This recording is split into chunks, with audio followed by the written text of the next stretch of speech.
इसके बाद देखिए नेचर ऑफ लर्निंग, क्या बोल रहा है, नेचर ऑफ लर्निंग। तो मुझे एक बात बताओ, नेचर ऑफ लर्निंग किस किसने पढ़ा है अभी तक? नेचर ऑफ लर्निंग किस किसने पढ़ा है, यानी कि अधिगम की प्रकृति कह सकते हैं या फिर विशेष, हाँ बताएं फटाफट। प्रकृति, विशेषताएं, कुछ भी कह लीजिए, बहुत सारे नाम हम इसको दे सकते हैं। ठीक बात है, ठीक है, तो विशेषताएं कह लो या प्रकृति कह लो, एक ही बात है। अधिगम के बारे में कुछ चीजें हम अब पढ़ने वाले हैं। ठीक बात हो गई। ये फालतू कमेंट्स बिल्कुल मत करें, क्लास बहुत सीरियस लेने के मूड में मैं हूं। कहने का ये मतलब है, मूड इन द सेंस बिल्कुल रिदम टूट जाता है, जितने माइंड में पॉइंट्स होते हैं सब स्किप हो जाते हैं, क्योंकि हम कोई रोबोट नहीं है कि बटन दबाया हुआ है साइड से, है ना। तो चीजों को बिल्कुल बिल्कुल क्लास को कतई डिस्टर्ब ना करें। अगर आपको पढ़ना है, यू आर मोस्ट वेलकम, बहुत बहुत स्वागत है, और दिल से चाहती हूँ कि आप बिल्कुल जबरदस्त तरीके से मेहनत करके अपनी सीट हाथ में ले। ठीक है, बाकी दुनिया क्या कर रही है, किस में आग लग रही है, कहाँ जा रही है, हमें कोई लेना देना नहीं है। अगर पढ़ना है तो बहुत कुछ साइड करना सीख लो। ठीक बात हो गई। यहाँ चैटिंग में अगर कोई सेटिंग करता हुआ नजर आया तो आज ब्लॉक करूंगी, और जिंदगी में मैं, वैसे मैं ब्लॉक करती नहीं हूँ, जितने स्टूडेंट जुड़े हैं पहले से उनको पता होगा ब्लॉक नहीं करती हूँ, लेकिन अगर एक बार किया तो जिंदगी में खोलूंगी नहीं। 5 बच्चे रहे कोई दिक्कत नहीं है, छठा नहीं चाहिए अगर वो यहाँ सिर्फ और सिर्फ बकवास करने या फिर दूसरों को डिस्टर्ब करने आएगा। ठीक है जी, ध्यान से सुनते जाइए, शेयर करते जाइए, चलिएगा। विशेषताएं और प्रकृति, विशेषताएं और प्रकृति। तो सबसे पहली चीज है, जीवन पर्यंत चलने वाली प्रक्रिया है। कैसी प्रक्रिया है? जीवन पर्यंत चलने वाली प्रक्रिया है ना। यानी कि कैसी चीज होती है? Life long learning, life long learning. ठीक है, सही हो गया। तो जो जीवन पर्यंत चलने वाली प्रक्रिया है उसको हम क्या कहते हैं? बताओ, ये किसका नेचर है? अधिगम का है। अगर आप बोलो कि मैम ये तो विकास का है, एक बात बताओ जी, एक बात तो बताओ, है ना। कौन कौन क्लास का माहौल खराब कर रहा है? चलिए, है ना। हाँ, तो बताओ क्या होगा? Life long learning. अब आप बोलेंगे मैम विकास में पढ़ा है, अरे भाई विकास में तो पढ़ा है, तो जो विकास की विशेषता हो सकती है, क्या वो अधिगम की नहीं हो सकती? क्या वो लर्निंग की नहीं हो सकती? अधिगम, जब एक बच्चा छोटा सा होता है, उसको एक पेन पकड़ना तक नहीं आता, और वो ही बच्चा हो सकता है कल को चांद पे जाने की बात करे, तो ये सारी चीजें क्या हुई? उसने लाइफ में क्या सीखा है? अधिगम किया है ना। जरूरी नहीं वो सिर्फ किताबों से हो, जरूरी नहीं वो सिर्फ स्कूल में जाके हो, जरूरी नहीं वो किसी कोचिंग में जाके हो। अधिगम अपने आप में जो आपका जीवन है वो एक अधिगम है। ठीक बात हो गई। ठीक है जी, चलिए नेक्स्ट। व्यवहार एवं सामाजिक दोनों होते हैं, व्यवहार एवं सामाजिक दोनों होते हैं। व्यवहार नहीं है, ये व्यक्तिगत है। हिंदी थोड़ी कमजोर है, इसीलिए देखो, व्यक्तिगत, व्यक्तिगत एवं सामाजिक दोनों है। व्यक्तिगत बोले तो इंडिविजुअल, व्यक्तिगत बोले तो इंडिविजुअल और सोसाइटी, इंडिविजुअल प्लस सोसाइटी, सामाजिक, है ना। अधिगम जो होता है वो कैसा होता है? सोसाइटी या सोशल, कुछ भी लिख सकते हैं, सोसाइटी या सोशल, कुछ भी लिख लीजिए, सामाजिक। ठीक बात हो गई। एक चीज समझिए, है ना, एक चीज समझिएगा, व्यक्तिगत और एवं सामाजिक दोनों हैं। जब हम बात करते हैं लर्निंग की, अधिगम की, व्यक्तिगत कैसे हुआ? पहले तो व्यक्तिगत ही है ना। पहले बच्चा क्या करेगा? पहले जो वो प्रोडक्ट आया, जो प्रोडक्ट इतना सा लॉन्च होता है, वो धीरे धीरे करके 6 फीट का हो जाएगा, इतने सारा ज्ञान ले लेगा, सब कुछ कर लेगा, अच्छा कामयाब होगा, जॉब करेगा, फैमिली होगी, सब होगा, है ना। लेकिन कभी वो हुआ तो छोटा सा ही था। लेकिन एक बात बताइए, पहले उसका अधिगम कैसा रहा? व्यक्तिगत रहा। व्यक्तिगत बोले तो यानी कि जो उसने अधिगम किया, जो उसने लर्निंग की, जो उसने सीखा, जो उसके व्यवहार में स्थायी परिवर्तन हुआ, पहले वो उस इंसान के अंदर हुआ होगा, और तब वो समाज में अपने एक्सपीरियंसेस को शेयर कर पाएगा। ऐसा तो नहीं होगा पहले वो समाज में शेयर कर रहा है, उसको पहले कुछ पता ही नहीं है, जब उसको पता ही नहीं है तो वो चीज वो बोल कैसे रहा है ना। ये चीज देखिएगा। तो ये पॉइंट हो गया क्लियर। सामाजिक और व्यक्तिगत दोनों होता है अधिगम। यहां से क्वेश्चन आते हैं, ठीक। हाँ बिल्कुल, ये करेक्ट बात है हेमा, पहले सीखेंगे फिर उसका अप्लाई करेंगे सोसाइटी में, करेक्ट। ठीक बात हो गई। और आप सीखते भी कैसे हैं? समाज में ही इंटरेक्शन करके सीखते हैं, है ना, दोनों चीजें। ठीक है, मैं ब्लॉक कर देती हूँ, कोई भी डिस्टर्ब नहीं होगा, दोबारा कमेंट ऐसे फालतू ध्यान मत दो। व्यवहार में प्रगतिशील सुधार, व्यवहार में प्रगतिशील सुधार। हम जब बात करेंगे व्यवहार में सुधार की, वो कैसा होना चाहिए? प्रोग्रेसिव होना चाहिए। कैसा होना चाहिए? प्रोग्रेसिव होना चाहिए। वो कभी भी नकारात्मक नहीं होगा, प्रगतिशील होगी। जब आपने कुछ सीखा तो आपने पहले से कुछ बेहतर हुआ कि नहीं हुआ? हाँ हाँ जी भाभी, बहुत इंपॉर्टेंट है डेफिनेशन, ठीक है, और जितने भी इंपॉर्टेंट होगी मैं कराती हूँ। चलो, तो क्या होगा? व्यवहार में प्रगतिशील सुधार जो होंगे, प्रोग्रेसिव चेंजेस जो होंगे, प्रोग्रेसिव आपको जो भी चीजें मिलेंगी वो सारी चीजें क्या होंगी? अधिगम में आएंगी। अधिगम की एक खुद में एक विशेषता कहलाती है, कैरेक्टरिस्टिक्स बोल सकते हैं, नेचर बोल सकते हैं लर्निंग का। ठीक बात हो गई। अब अगर बोले कोई कि आपने मुझसे आज सीखा और वो गलत सीख लिया, तो वो जो गलत सीख लिया वो आपके कभी ज्ञान को बढ़ा दिया क्या? उसने कभी नहीं बढ़ाया ना। जब आप ठीक से सीख रहे हैं, ठीक चीजें चल रही हैं, यानी कैसी चल रहा है? अधिगम प्रोग्रेसिव रूप में चल रहा है, प्रगतिशील है। ठीक है जी। एक चीज ऐसी जो आपके किसी काम की नहीं है, कभी आप अप्लाई नहीं करेंगे, 2-4 दिन आप भूल जाएंगे, है ना, ये चीज हो गई। उसके बाद है इंसाइटफुल। इंसाइटफुल का मतलब है विवेकपूर्ण। कैसा? विवेकपूर्ण। ठीक है, इंसाइटफुल होगा, है ना। उसके बाद है एक्टिव होगा। कैसा होगा? एक्टिव होगा, इनकी सक्रिय होगा। जो हमारी लर्निंग है, जो हमारी लर्निंग है, एक बात बताओ, वो कभी निष्क्रिय हो सकती है या फिर कभी नेगेटिव हो सकती है? जब तक बच्चा एक्टिव नहीं होगा, सक्रिय नहीं होगा, जब तक वो प्रोडक्ट खुद उठने की कोशिश नहीं करेगा, तब तक क्या वो उठ पाएगा? बैठ पाएगा? नहीं ना। तो ये जो अधिगम होगा, ये कैसा होगा? हमेशा सक्रिय रूप से होगा, एक्टिव होगा, कभी भी पैसिव नहीं हो सकता। ये फैक्ट है, पल्ले गांठ मार लेना। ठीक बात हो गई।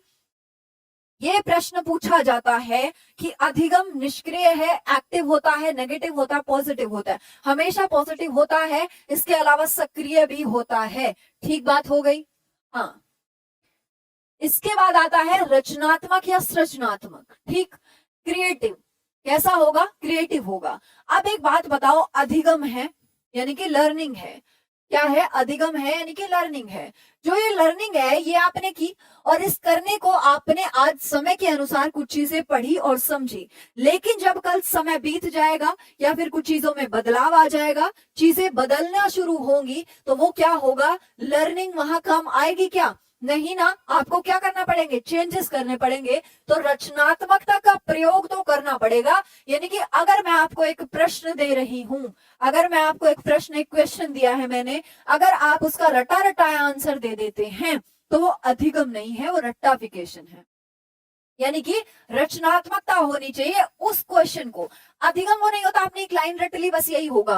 अधिगम लर्निंग वो होता है जब आपने एक प्रश्न के आपको 10 तरीके आते हो। यानी कि इसका कहने का क्या मतलब है? 10 तरीके का मतलब है कि एक क्वेश्चन का आपको कंसेप्ट पता है, रट्टाफिकेशन नहीं है। क्या पता है? कंसेप्ट पता है, यूनिवर्सल है, करेक्ट बात है। ठीक है जी।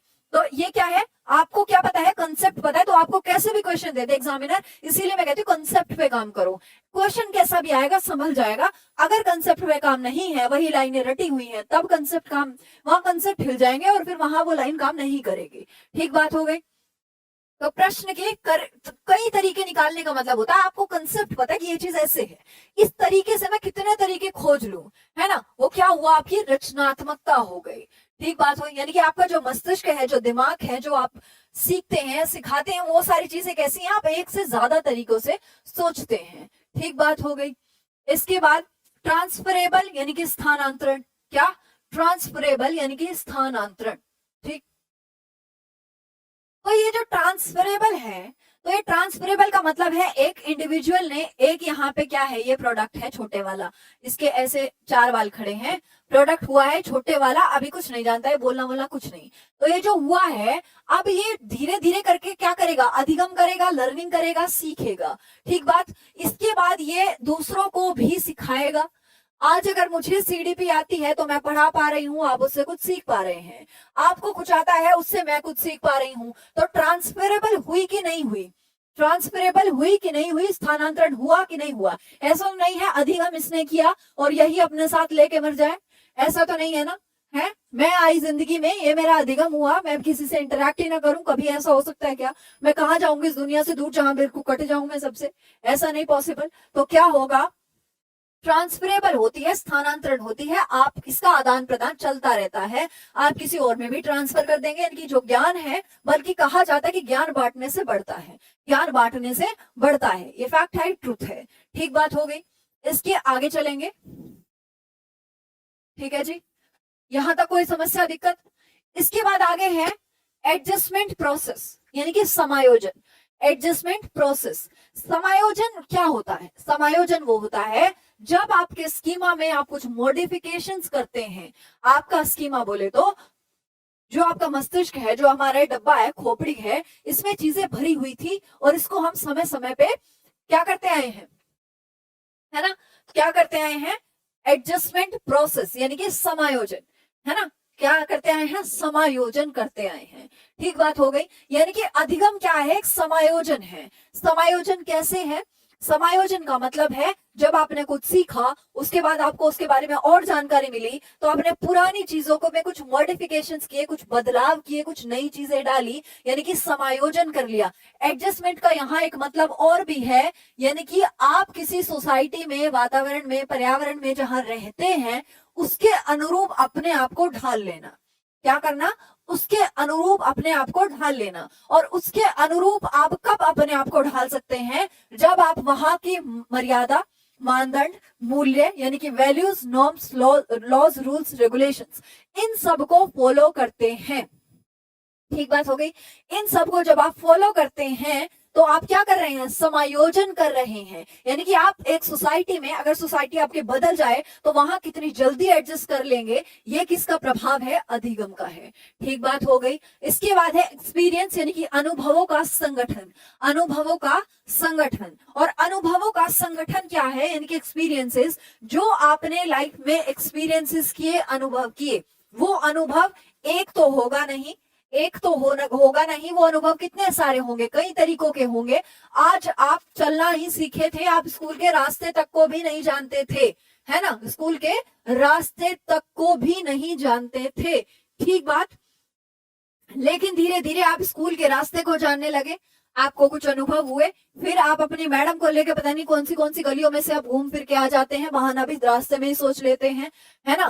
फिर उसके पापा को पता लग जाता है तो कुटाई भी हो जाती है, फिर आप बोल देते हैं दोस्त से झगड़ा हो गया था, है ना। ये सारी चीजें क्या मिल रहे हैं आपको? अनुभव एक नहीं मिलेगा, हजारों मिलेंगे, लाखों मिलेंगे, इसका कोई अंत नहीं हो सकता। तो ये क्या होगा? हाँ, हाँ, कोई बात नहीं नीलम। हाँ, तो क्या होगा? ये क्या हुआ? एक्सपीरियंसेस हैं। क्या है? एक्सपीरियंसेस है, अनुभव है। और इन अनुभव का जब संगठन बनेगा तो आपके जो माता पिता हैं, या फिर आपके जो पीयर्स, आपसे बड़े जो हो सकते हैं, या फिर आपके साथी, आपके टीचर्स, कोई भी हो, तब अगर वो है तो क्या होगा? अनुभव बढ़ते जाएंगे और उनका एक संगठन बन जाएगा। और जब संगठन बन जाएगा तो क्या चीजें होंगी? अधिगम होगा। ठीक बात। अधिगम में व्यक्ति संपूर्ण रूप से, यानी कि जो लर्निंग होती है, जो लर्निंग होती है उसमें जो इंडिविजुअल है, इंडिविजुअल बोले तो मैं और आप, एक एक इंडिविजुअल की अगर मैं बात करूं तो क्या होगा? व्यक्ति संपूर्ण रूप से शारीरिक, मानसिक, संवेगात्मक, शारीरिक बोले तो फिजिकल, फिजिकल, मेंटल और इमोशनल, जब एक इंसान तीनों रूप से कहीं पे प्रेजेंट होता है, जब एक व्यक्ति संपूर्ण रूप से सम्मिलित रहता है किसी चीज में, किसी कार्य को करने में, तब क्या होता है? कौन कौन से तीन रूप? पहला फिजिकल, यानी कि आप अभी क्लास देख रहे हैं तो आपकी बॉडी बैठी हुई है, अगर आपका दिमाग नहीं बैठा हुआ है, वो सिमरन के पास है या फिर राज के पास है, उसके पापा मेरे को कितना कूटेंगे, कितने डंडे पड़ेंगे, गिनूंगा कि नहीं गिनूंगा, नौकरी नहीं लगी तो क्या होगा, है, ये सारी जो प्लानिंग है, फिर मेरे प्रोडक्ट कैसे होंगे, वो सारी जो चिंताएं हैं, वो सारी जो चीजें हैं, वो सब कुछ जो है वो किस में है? आपका मेंटल, यानी कि आप मेंटली यहां अगर प्रेजेंट नहीं है, आप उधर गए हुए हैं, तो क्या होगा? आपका अधिगम होगा? कुछ नहीं होगा, बेड़ा गर्क होगा। उसके बाद इमोशनली का मतलब है आपके इमोशनली फ्यूज उड़े पड़े हैं, ताजा ताजा ब्रेकअप हुआ है, पापा की परी चली गई है, तो वो जो पापा की परी गई, इमोशनली डिस्टर्ब करके चली गई क्योंकि आप थे सीरियस, तो आपका बड़े वाला कटा है। ठीक बात हो गई। तो अगर आप वहां पे इन तीनों में से एक भी चीज को पीछे छोड़ देंगे तो अधिगम की अपेक्षा वहां मत करना। ठीक बात हो गई, है ना। हाँ, हाँ, आगे का यहाँ से शुरू हुआ है और अगर जरूरत पड़ी तो वहां जो कराया हुआ वो भी यहीं करा दूंगी, ठीक है।